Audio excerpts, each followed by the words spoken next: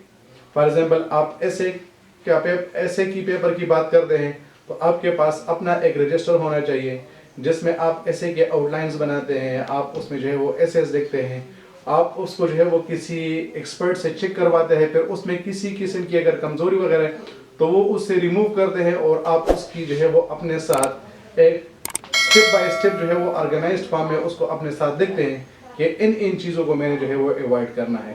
یا for example آپ نے جو ہے وہ پاکستان افیئرس کے لیے جو ہے وہ ایک رجسٹر بنایا ہوا ہے، یا آپ نے کرنٹ افیئرس کے لیے ایک رجسٹر بنایا ہوا ہے، تو آپ اس میں جو آپ کے پاس جو ہیپننگز ہوتی ہے، جو نئی نئی چیزیں آتی ہیں، آپ ان کو دیکھتے ہیں اور اسی کے مطابق آپ اپنے تیاری کو جو ہے وہ آگے لے کر جاتے ہیں. تو رجسٹر آپ لوگ بہت سے ہمارے پاس جو ہے وہ ایکسپیرنٹس ہوتے ہیں جو کہ پیجز پہ لکھتے ہیں، تو پیجز کی یہ چانسز ہوتے ہیں کہ وہ آپ سے مسپلیس ہو سکتے ہیں، لیکن جب بھی آپ کے پاس ایک کاپی ہوگی، آپ نے ایک رجسٹر اس کے لیے بنایا ہوگا، تو پھر اس کے گم ہونے کے یا مسپلیس ہونے کے چانسز جو ہے وہ بہت زیادہ کم ہو جاتے ہیں. پھر نیکسٹ آپ کے پاس جو ہے وہ یاد رکھیں آپ نے اس کے لیے پراپر شیڈول بنانا ہے، رجسٹر لینا ہے، اس میں اپنے نوٹس آپ نے لکھنے ہیں. تو یہ تھوڑا سا ہیکٹک جاب ہے اور you need to keep this thing in your mind that there is no short cut for success. ہمیں اکثر جو ہے وہ ہم لوگ بچپن ہی سے شارٹ کٹس کے پیچھے بھاگتے ہیں کہ بس یہ چیز ہے اور میں جلدی سے اس کو کر لوں. ہم صرف اور صرف اس کے بارے میں ڈریم کرتے ہو اور محنت وغیرہ نہیں کرتے. تو سی ایس ایس اور پی ایم ایس کے لیے جو ہے وہ آپ کے پاس شارٹ کٹس اس وجہ سے نہیں ہیں کیونکہ آپ کے پاس 12 پیپرز ہوتے ہیں، اور ان 12 پیپرز کو اتنے صحیح طریقے سے ان لوگوں نے اس کا کورس ڈسٹریبیوٹ کیا ہے کہ آپ کو جو ہے وہ ہر ایک چیز کے بارے میں انفارمیشن حاصل کرنا بہت زیادہ ضروری بن جاتا ہے. پھر اسی طرح آپ کے لیے یہ بھی ضروری ہے کہ آپ کے پاس اپڈیٹڈ انفارمیشن ہو، دنیا میں کیا ہو رہا ہے، پاکستان میں کیا ہو رہا ہے. تو اس وجہ سے اگر آپ یہ سمجھتے ہیں کہ یار شارٹ کٹس کے ذریعے سے میں سی ایس ایس اور پی ایم ایس کو کوالیفائی کر لوں گا، تو یہ آپ کا مس کنسیپشن ہے اور آپ نے اس مس کنسیپشن کو ایوائڈ کرنا ہے. پھر نیکسٹ ہمارے پاس یہ ہے کہ اکثر اوقات ہم بس اسی چیز کے پیچھے بھاگتے ہیں کہ میں 10 گھنٹے پڑھوں، 12 گھنٹے پڑھوں، 14 گھنٹے پڑھوں. So quantity is not important, it is quality that matters. آپ نے پر ڈے جو ہے وہ کتنے ٹاپکس کور کیے ہیں، you should be having your focus on that instead of having your focus on minutes and hours کہ میں اتنے آورس کو پڑھوں. ایک بندہ ہے فار ایگزامپل وہ روزانہ 10 گھنٹے پڑھتا ہے اور 10 گھنٹوں میں وہ صرف 5 ٹاپکس کو کور کرتا ہے. And we have got another person who studies only for 5 hours and he is able to cover 7 or 8 topics. تو ڈیفینیٹلی یہ جو بندہ 5 گھنٹے پڑھ رہا ہے یہ اس بندے سے بہت زیادہ اچھا ہے جو کہ 10 گھنٹے کی تیاری کر رہا ہے. So instead of focusing on quantity, it is better you focus on your quality. اپنے حساب کے مطابق جو ہے وہ ہر ایک سبجیکٹ کے لیے جو ہے وہ ٹاپکس ڈیوائڈ کرے کہ فار ایگزامپل اسلامیات کے لیے جو ہے وہ آج میں نے 3 ٹاپکس کور کرنے ہیں، پاکستان افیئرس کے لیے جو ہے وہ آج میں نے 2 ٹاپکس کور کرنے ہیں، اور اسی طرح جو ہے وہ آپ اپنا شیڈول جو ہے وہ آگے لے کر جائیں. پھر نیکسٹ آپ کے پاس یہ ہے کہ آپ کو آپشنل سبجیکٹس اور کمپلسری سبجیکٹس کے بارے میں انفارمیشن ہونا چاہیے. جس طرح ویڈیو کے سٹارٹ میں نے آپ لوگوں کو بتایا کہ سلیبس کے بارے میں انفارمیشن بہت زیادہ ضروری ہے. تو آپ جو ہے وہ کمپلسری کا جو سلیبس ہوتا ہے اس میں تو آپ کی اپنی مرضی نہیں ہوتی کیونکہ وہ تو سب نے اس میں اپیئر ہونا ہے. اب آپشنل سبجیکٹ آپ نے کس طرح سلیکٹ کرنے ہیں تو انشاءاللہ میں اس پہ ویڈیو بھی میری آ رہی ہے، لیکن اس وقت میں آپ کو صرف یہ بتاؤں گا کہ ان سبجیکٹس کو سلیکٹ کریں جس میں آپ کا ایجوکیشنل بیک گراؤنڈ ہو، ان سبجیکٹس کو سلیکٹ کریں جس میں آپ کا انٹرسٹ ہو، اور ان سبجیکٹس کو سلیکٹ کریں جس کا آپ کے پریکٹیکل لائف کے ساتھ ون وے اور دا ادر وے جو ہے وہ ایفیلیشن ہو. تو آپشنل سبجیکٹ جو آپ کے پاس تقریباً 45 سبجیکٹس ہیں ان کا سلیبس جو ہے وہ ڈیٹیل میں پڑھیں اور پھر اس میں سے جو ہے وہ اپنے لیے سلیکشن کریں. نیکسٹ جو آپ کے پاس امپورٹنٹ چیز ہے, آپ کسی چیز کو پڑھ لیں گے then definitely you will forget it after a week اور آفٹر اے منتھ. تو اس چیز کو اوائڈ کرنے کے لیے کہ آپ اس کو بھول جائیں, آپ اپنے ساتھ نوٹ ضرور بنائیں. نوٹس بنانا یاد رکھیں سی ایس ایس اور پی ایم ایس کے لیے ایک بہت ہی زیادہ اہم سٹیپ ہے. اگر آپ اپنے نوٹس نہیں بنائیں گے تو ڈیفینیٹلی آپ کے کامیاب ہونے کے چانسز جو ہے وہ بہت زیادہ کم ہوں گے. اب ہمارے ایجوکیشن سسٹم کی تو یہی ہماری کمزوری ہے کہ نارملی ہم کریمنگ پہ فوکس کرتے ہیں. آپ جب میٹریکولیشن کے ایگزام میں اپیئر ہوتے ہیں تو وہاں پر بھی آپ کریمنگ کرتے ہیں. اگر آپ F S C B A B S C یا بی ایس وغیرہ کے ایگزام میں اپیئر ہوتے ہیں تو وہاں پر بھی آپ کریمنگ کرتے ہیں, لیکن سی ایس ایس میں آپ کا کریمنگ آپ کا کام نہیں کرتا. آپ کی انالیسز ہونی چاہیے, آپ کا کنسیپٹ کلیئر ہونا چاہیے. تو اگر آپ کا کنسیپٹ کلیئر ہے اور آپ کی انالیسز ہیں تو پھر چیزیں آپ کے لیے جو ہے وہ آسان ہوگی. ادروائز آپ اس چیز کو جو ہے وہ آپ اس میں کامیابی نہیں حاصل کر سکتے. تو ہمارے F S C matric, F S C B A B S وغیرہ کے ایگزام میں ہم سے جو ہے وہ کریمنگ کرواتے ہیں. صحیح ہے, ہم چیزوں کو یاد کر لیتے ہیں پھر انہی چیزوں کو وہاں پر ریپروڈیوس کر لیتے ہیں. So you need to keep this thing in your mind کہ سی ایس ایس اور پی ایم ایس کے ایگزامینیشن میں پہلے آپ کا کنسیپٹ کلیئر ہونا چاہیے اور پھر اسی کنسیپٹ کے بیس پر آپ انالیسس کریں گے. تو آپ جب اپنے نوٹس بنا لیتے ہیں اس سے آپ اس انفارمیشن کو ڈریگ کر لیتے ہیں, اس کو وہاں پر لکھ دیتے ہیں اور پھر اس کے بعد آپ کی اپنی جو انالیسس ہوتی ہیں آپ اس کے ساتھ اس کو ایڈ کر لیتے ہیں. Next important thing is to remain motivated and remember self motivation is very much important. یہ بھی بہت اچھی بات ہے کہ کوئی آپ کا بڑا ہو, کوئی آپ کا فرینڈ ہو جو کہ آپ کو موٹیویٹ کرتا ہے, لیکن یہ بھی بہت زیادہ ضروری ہے کہ آپ اپنے آپ کو موٹیویٹڈ رکھیں. جب بھی آپ کی جو ہے وہ موٹیویشن لیول لو ہو تو آپ اپنے آپ کو فیوچر میں امیجن کریں کہ آپ اپنے آپ کو کس پوسٹ پہ امیجن کر رہے ہیں, آپ کی جو ہے وہ کیا فیوچر میں آپ اپنے آپ کو کیا دیکھنا چاہتے ہیں. تو جب آپ اپنے سامنے کوئی آئیڈیل رکھیں گے, آپ اپنے سامنے کوئی گول رکھیں گے کہ میں نے اس لیول پہ پہنچنا ہے, تو پھر ڈیفینیٹلی آپ موٹیویٹڈ رہیں گے اور آپ اس کے لیے جو ہے وہ کسی قسم کی, اگر آپ کو کوئی مسئلہ بھی ہوگا تو آپ اس مسئلے کو اوور کم کرنے کی بہت زیادہ کوشش کریں گے. ہمارے بہت زیادہ کینڈیڈیٹس ہوتے ہیں وہ سی ایس ایس اور پی ایم ایس کی تیاری اسٹارٹ کر لیتے ہیں, پھر 1-2 مہینے بعد جو ہے وہ ان کی جو انٹرسٹ ہوتی ہے وہ کم ہو جاتی ہے. تو جتنا آپ سیلف موٹیویٹڈ رہیں گے, جتنا آپ کا انٹرسٹ زیادہ رہے گا, اتنا آپ کے جو ہے وہ کامیاب ہونے کے چانسز زیادہ ہوں گے. پھر نیکسٹ ہمارے پاس یہ ہے کہ اپنے لائف کو اسٹڈی اورینٹڈ بنائیں. Study oriented life style. بس جس جگہ پر بھی آپ جائیں, کسی بازار مارکیٹ میں چلے جائیں, تو ڈریس سے زیادہ آپ کا فوکس اس چیز پہ ہونا چاہیے کہ یہاں پر کتابوں کی دکان کہاں پر ہوگی, تاکہ میں اپنے لیے کوئی اچھا سا کتاب جو ہے وہ ڈھونڈ لوں اور اس کو پڑھ لوں. آپ کسی کے ساتھ بیٹھے تو صرف اس کو یہ دیکھیں کہ یار میں اس سے نیا کون سی ایسی چیزیں ہوگی نہیں کہ میں اس سے جو ہے وہ سیکھ لوں گا. آپ جب یوٹیوب وغیرہ پہ چلے جائیں تو بجائے اس کے کہ آپ انڈین موویز کو دیکھیں یا ڈراماز وغیرہ کو دیکھیں اور اپنے ٹائم کو ضائع کریں, آپ ڈاکومنٹریز دیکھیں, سی ایس ایس اور پی ایم ایس کے بارے میں آپ کے پاس جو ویڈیوز ہیں ان کو دیکھیں. تو آپ کی جو لائف سٹائل ہونی چاہیے وہ بس اسٹڈی اورینٹڈ ہونی چاہیے.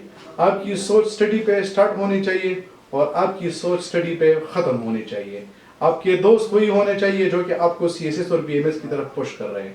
مارکیٹ میں آپ چلے جاتے ہیں تو وہاں پر بھی ان چیزوں کی طرف دیکھیں جس کے ذریعے سے آپ سی ایس ایس اور پی ایم ایس کو کوالیفائی کر سکیں گے. فیکٹس اینڈ فگرز پہ کمانڈ حاصل کرنا یہ بہت ہی زیادہ ضروری ہے. تو آپ جب کمپلسری سبجیکٹس کو پڑھ لیں گے اور آپ آپشنل سبجیکٹ کو پڑھ لیں گے تو آپ کے پاس انفارمیشن آ جائے گا. آپ کو پاکستان کے بارے میں انفارمیشن مل جائے گا, ہمارے جو نیشنل ایشوز ہیں ان کے بارے میں انفارمیشن مل جائے گا, جو آپ کے ہمارے انٹرنیشنل ایشوز ہیں ان کے بارے میں آپ کے پاس انفارمیشن آ جائے گا. تو یاد رکھیں سب سے پہلے اپنا فوکس فیکٹس اینڈ فگرز پہ رکھیں.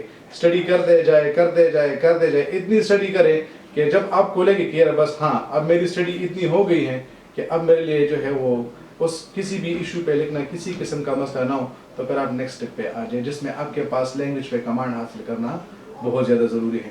تو بہت سے ہمارے کینڈیڈیٹ جو ہے وہ کیا کرتے ہیں کہ ان کے پاس انفارمیشن نہیں ہوتا اور وہ لینگویج پہ کمانڈ حاصل کرنے کی کوشش کرتے ہیں.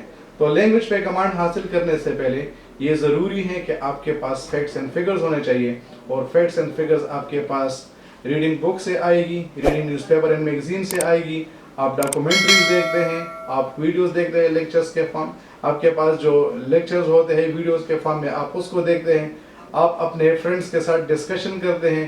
تو اسی کے بیس پر آپ کے پاس فیکٹس اینڈ فگرز آ جائے گی.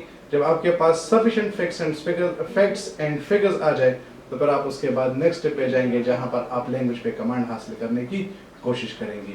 اینڈ آپ کے پاس جو ہے وہ تو یہ جو پوائنٹس میں نے آپ کو بتا دیے ان چیزوں پہ اگر آپ فوکس کریں گے اور اس طرح آپ اپنے جو ہے وہ اسٹڈی کو اسٹارٹ کریں گے تو انشاءاللہ آپ جو ہے وہ آسانی سے CSS اور PMS کو کوالیفائی کر سکیں گے. Thank you very much.